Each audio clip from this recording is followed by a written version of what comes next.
여러분이 경제 독립을 이루는 그날까지 함께 하겠습니다. 안녕하세요. 3일 경제 독립 팁입니다. 며칠 전 1.8% 청약 통장 이자 초저금리로 국민들에게 큰 충격을 주었는데요. 2천만 명 이상 국민의 대다수가 가입한 이 청약 저축 통장 이율이 1.8%인데요. 4%로 올린다는 얘기가 슬그머니 들어간 상황입니다. 언제 올릴지 아직 불투명한 상황인데요. 급기야 6%대 정기예금 갈아탈까 청약통장을 해약할까 많이 고민이 되시는데요. 오늘 이 부분 궁금하신 분들은 영상 끝까지 함께 해주세요.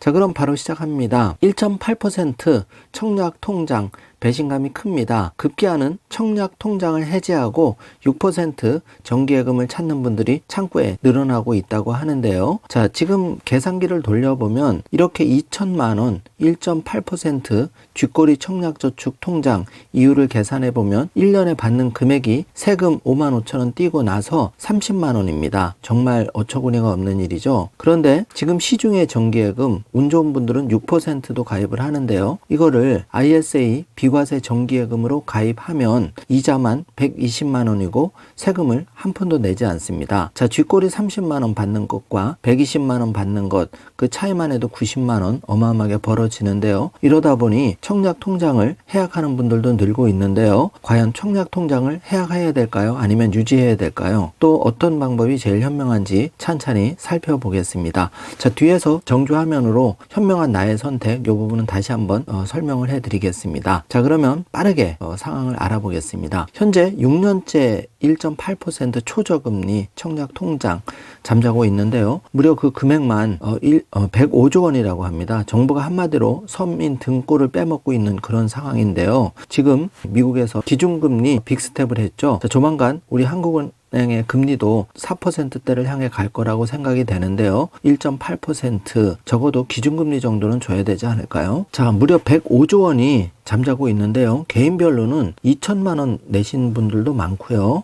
저는 6천만 원까지 청약 통장을 불입한 분도 봤는데 충격적인 거는 그분도 금리가 1.8%였습니다. 잠깐 알려드리니까 많이 충격을 받아 하시는 모습이셨는데요. 아마 방송을 보시는 분들 그런 분들 많이 있으시리라 생각됩니다. 자, 4% 빅스텝 올린다는 말은 있지만 아직 정부에서 청약통장 이율 오르지 않았습니다. 그래서 예적금을 드는 분들이 늘고 있는데요. 자, 무턱대고 청약통장을 깼을 때는 불이익도 있습니다. 자, 민영주택 또 공공임대주택 등 청약을 할 때 필요한 게 청약통장인데요. 그래서 깰까 말까 고민이 깊어지고 있는데요. 자, 청약통장 집을 장만해야 된다. 꼭 청약을 통해서 내 집을 장만해야 하는 분들, 집이 없는 분들은 자, 청약 통장을 급하게 깨시는 것보다는 잠시 불입을 중지하시거나 불입 금액을 최소 금액인 2만 원 또는 평균 금액인 10만 원으로 낮춰서 불입하는 것도 하나의 방법이겠죠. 그래서 지금 금리 매력이 떨어진 청약 통장 효율적으로 활용하는 방법을 한번 살펴보고자 합니다. 자, 현재 청약 통장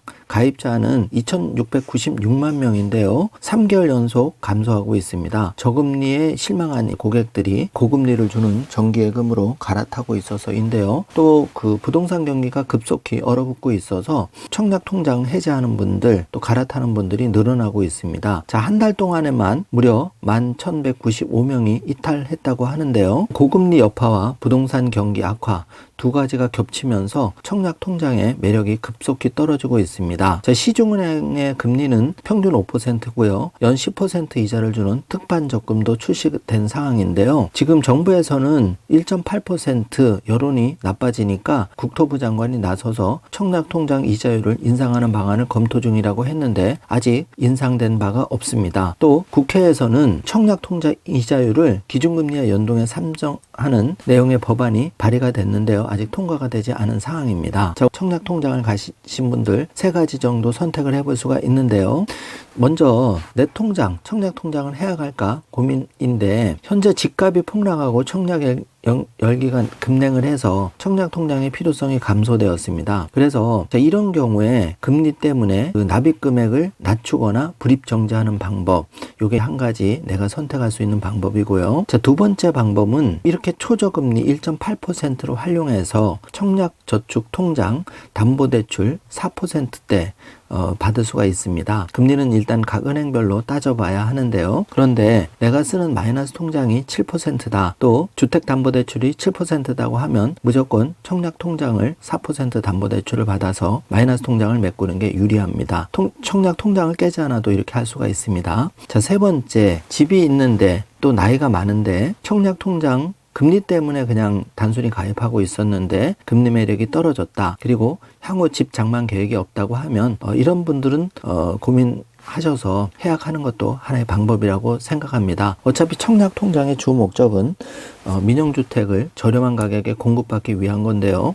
자, 이런 목적이 집이 한 채 두 채 있는 분들은 필요가 없겠죠. 그럴 경우에는 해약하는 것도 하나의 방법이라고 생각합니다. 하지만 집이 없거나 앞으로 5년, 10년 뒤에 집장만 계획이 있다. 또 임대주택에 들어갈 계획이 있다. 이런 분들은 절대 청약통장을 쉽게 해약하시면 안 되고 첫 번째와 두 번째 방법으로 첫 번째 방법은 불입금액을 낮추거나 잠시 정지해도 청약을 받는 데는 크게 불이익이 없습니다. 나중에 밀린 돈을 내셔도 되고 또 이미 내가 1,000만 원 이렇게 많이 불입하신 분들은 금액을 낮춰서 2만 원 이렇게 불입하신다 하더라도 이미 1순위 자격을 유지하는 분이 많으시기 때문에 청약통장을 쉽게 해지하는 것보다는 이렇게 불입금액을 낮추거나 정지하시는 것도 하나의 방법입니다. 그리고 형편이 되신다면 평균 금액인 월불입금 10만 원으로 계속 유지하는 것도 하나의 방법이겠습니다. 그리고 1.8% 청약 초저금리 이율이 4%로 인상되지 않는다면은 내가 청약통장 거래하는 은행에 문의를 하셔서 예금담보대출 이율을 확인해 보시고 예금담보대출 이율이 국민은행 같은 경우에는 아직도 3% 중반인데요.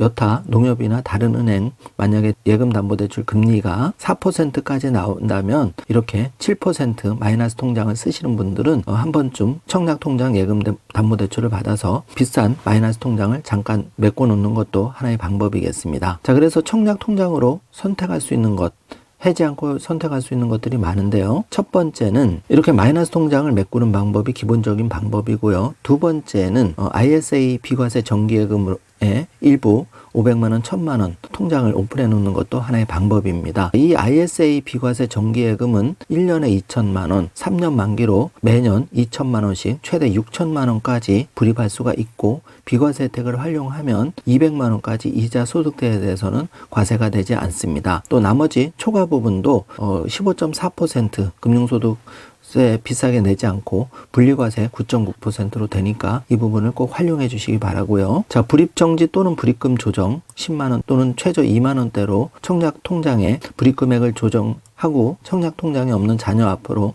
청약통장을 만들어주는 것도 하나의 방법이겠습니다. 자, 정리를 해본다면 각자 상황은 케이스 바이 케이스로 다를 수가 있는데요. 청약통장은 절대 쉽게 해지하지 말고 지금 금리 불만이라면 예금담보대출 또는 잠깐 불입을 중지하거나 최저 납입금액인 월 2만 원, 10만 원으로 불입금액을 조정하는 것, 그런 상태에서 유지를 해서 나중에 경기가 회복되었을 때 좋은 위치에 청약을 하는 것도 좋은 대안으로 생각이 됩니다. 자, 지금 고객 여유 자금이 많이 시중은행으로 몰리고 있는데요. 자칫 잘못하면 내가 오랫동안 쌓아왔던 청약 통장 그냥 쉽게 생각해서 그냥 깨버리기가 쉬운데요. 청약 통장은 서민의 집 장만하는데 많은 기여를 한 부분이 분명히 있고요. 지금 부동산 경기가 침체는 되고 있지만 다시 안정이 될 경우에는 다시 좋은 위치에 아파트를 분양받을 때는 청약통장이 꼭 필요합니다. 또 서민들, 어려우신 분들이 임대주택을 좋은 위치에 얻고자 할 때는 청약통장이 필요합니다. 그래서 공공임대 같은 거 청약하실 때 반드시 청약통장이 필요한 부분이 많기 때문에 이 부분은 신중하게 판단하시는 게 좋을 것 같습니다. 결론을 내려보겠습니다.